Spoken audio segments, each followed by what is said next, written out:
2012-11-তে আমি প্রথম ভোট দিয়েছি 2012-11-তে তারপর থেকে তুমি এখানে 3বার দাঁড়িয়েছো, 3বার হেরেছো, দিদি জিতলো, দিদি হারলো, ঠিক আছে জেতা হারা তো ঠিক আছে, সেটা কোনো বিষয়। এই যে তুমি যে এলে এটা হচ্ছে অনেক বড় বিষয়।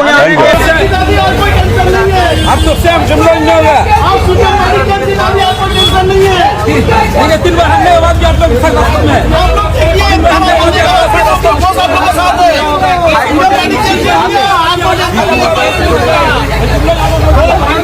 হাইকোর্টের নোটিশ হাতে করে নিয়ে যে হাইকোর্ট স্টে অর্ডার দিয়েছে সেই নোটিশ হাতে করে নিয়ে কোর্টের অর্ডার চলে এসেছে, কোনো ডেমোলিশন হবে না, কোনো বিল্ডিং ভাঙবে না। আমরা कोर्ट से कोई टूटेगा नहीं यहाँ पर। कोर्ट से ऑर्डर लेके आए हैं, कोई डेमोलिशन नहीं होगा। आप लोगों के सबके पास पहुंचा देंगे हमारे लोग ऑर्डर। हर एक घर में एक कॉपी रखिएगा ऑर्डर का, ठीक है। कोई भी सरकार से कोई आएगा, पुलिस से कोई आएगा, जहाँ से भी जो कोई आएगा, कोर्ट का ऑर्डर का कॉपी दिखा दीजिएगा। बाएं मुआवजे से विकास भट्टाचार्य ने केस किया था, कोर्ट से स्टे ऑर्डर आ गया है, कोई बिल्डिंग नहीं टूटेगा, ठीक है। दे देंगे, हम दे देंगे। মাঝরাত্রিবেলা বাড়ি থেকে মানুষকে বার করে এনে বাড়ি ভাঙা শুরু হয়, তার বিরুদ্ধে আদালতে মামলা হয়। বিকাশ রঞ্জন ভট্টাচার্য আমাদের পার্টির নেতা সেই মামলা লড়েন এবং কলকাতা হাইকোর্ট স্টে অর্ডার দেয়। এরকমভাবে আরবিটারি ডেমোলিশন করা যাবে না, আপাতত সেই ডেমোলিশনকে বন্ধ রাখতে হবে। সেই স্টে অর্ডারের কপি আমরা তপসিয়ার মধ্যে মানুষের কাছে পৌঁছে দিই এবং আমরা বলি যে এইখানে তপসিয়াতে পশ্চিমবাংলায় এই বুলডোজার রাজ আমরা চলতে দেব না। এই হচ্ছে আদালতের নির্দেশ, আমরা পাশে আছি, আমরা এই ডেমোলিশনকে আদালতে গিয়ে আটকেছি। আরবিটারি এই ডেমোলিশনের বিরুদ্ধে আমাদের লড়াই চলছে। এইবার তাই নিয়ে প্রশ্ন উঠছে, কিছু প্রশ্ন ন্যায্য, কিছু প্রশ্ন আমার মনে হয়েছে যার উত্তর দেওয়ার দরকার রয়েছে। একটা ন্যায্য প্রশ্ন হচ্ছে যে যখন এই বাড়িগুলো তৈরি হচ্ছিল তপসিয়ায়, যখন জাভেদ খানের ছেলে তারা মিলে এই বাড়িগুলো তৈরি করছিল, তখন শতরূপ ঘোষ আপনি কোথায় ছিলেন?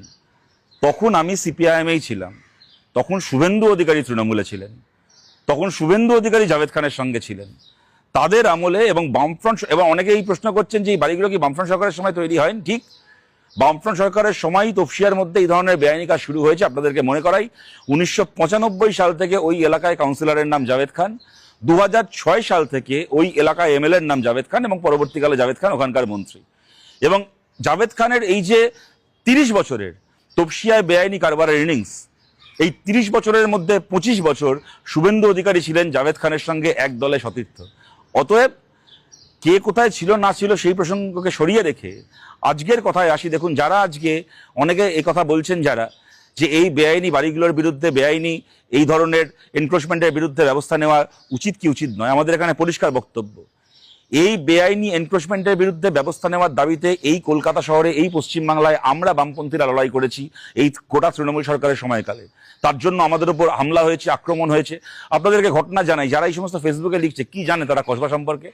কসবাতে বেআইনি বিল্ডিং সম্পর্কে যখন ববি হাকিমের পুরসভা একটা ওই টক টু মেয়র বলে কি একটা শুরু করলো, সেই সময় সেখানে এবং তারও আগে ববি হাকিমের কাছে কসবা এলাকার মধ্যে জাভেদ খানের লোকেরা, তৃণমূলের কাউন্সিলররা, তাদের মদতে যে পুকুর ভরাট করে বেআইনি বাড়ি তোলা হচ্ছে তার তালিকা বানিয়ে আমরা জমা দিয়ে এসেছিলাম। তার তলায় কিছু লোকের সই ছিল যারা কিনা এই অভিযোগটা করেছিলেন, কর্পোরেশনে জমা দিয়ে এসেছিলাম। সন্ধেবেলা আমাদের পার্টি অফিসে মিটিং হচ্ছে, এমন সময় তৃণমূলের লোকাল প্রমোটারের যারা বেআইনি বিল্ডিং বানাচ্ছিল তাদের পোষা গুন্ডারা পার্টি অফিসের দরজা ধাক্কা দিয়ে খুলে পার্টি অফিসে ঢুকে আক্রমণ শুরু করে এবং পার্টির যারা যারা যারা যারা কলকাতা পুরসভায় সেই অভিযোগ করেছিল, এই তৃণমূলের গুন্ডারা তাদের নাম করে করে বলছে যে এ সই করেছিল না, ও সই করেছে না, চিঠিতে তার সই আছে না।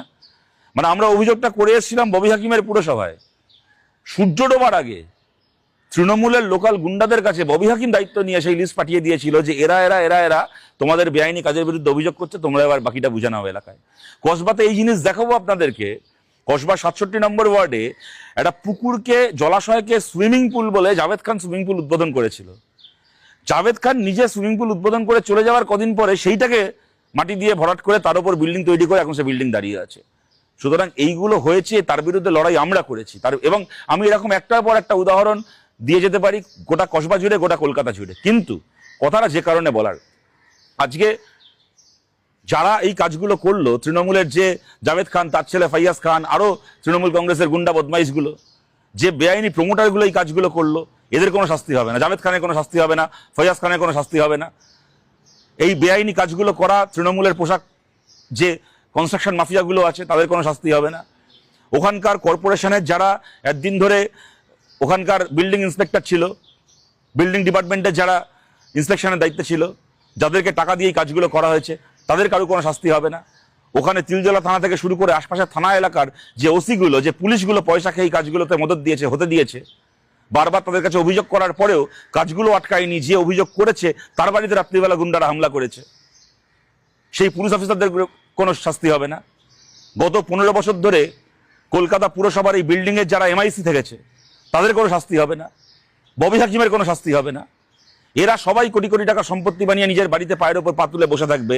শাস্তি হবে শুধুমাত্র গরিব মানুষের, যে গরিব মানুষগুলো এদের এই মাফিয়াতন্ত্র চলার কারণে বাধ্য হয়েছিল এই বাড়িঘরগুলো কিনে মাথা গোজার একটা ঠাঁই পেয়েছিল যারা। সমস্ত শাস্তি খালি এরা পাবেন। আর তৃণমূলের যে চোরগুলো এই কাজগুলো করে গেল তাদের কোনো শাস্তি হবে না, তাদের কোনো অপরাধ হবে না। তাই আপনাদের কাছে আবেদন করছি যারা এর আগে, তাই ওই সমস্ত দয়া করে। আর এই যে আর একটা প্রশ্ন আসছে, তফসিয়াতে এই ঘটনার সময় বামপন্থীরা পৌঁছে গেছে, যখন মুর্শিদাবাদে হরগোবিন্দ সম্পূর্ণভাবে বৈষম্য হচ্ছে। মুখ্যমন্ত্রী বলেছেন যে বেআইনি বাড়ির বিরুদ্ধে তিনি আর কি অভিযান চালাচ্ছেন, কঠোর হতে বলা হয়েছে। এইটাকে কি, এই পদক্ষেপকে কিভাবে দেখছেন? অবশ্যই অবশ্যই মোবাইল সর্বোচ্চ বার্তা দেন তাকে দেবো। আইনি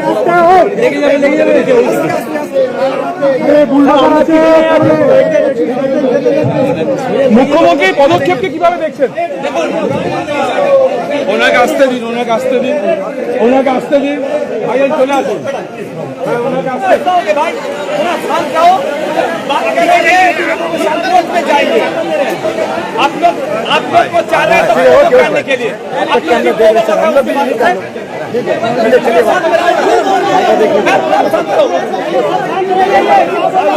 बोलिए भाई, मारा पीटा करके क्या फायदा होगा? कुछ फायदा होगा? इतना साल तक मारा पीटा के काम पे लगाया, शान से काम देना होगा। आप लोग इधर रहो, हम बात करके आ रहे हैं, उसके बाद हम एडवोकेट के पास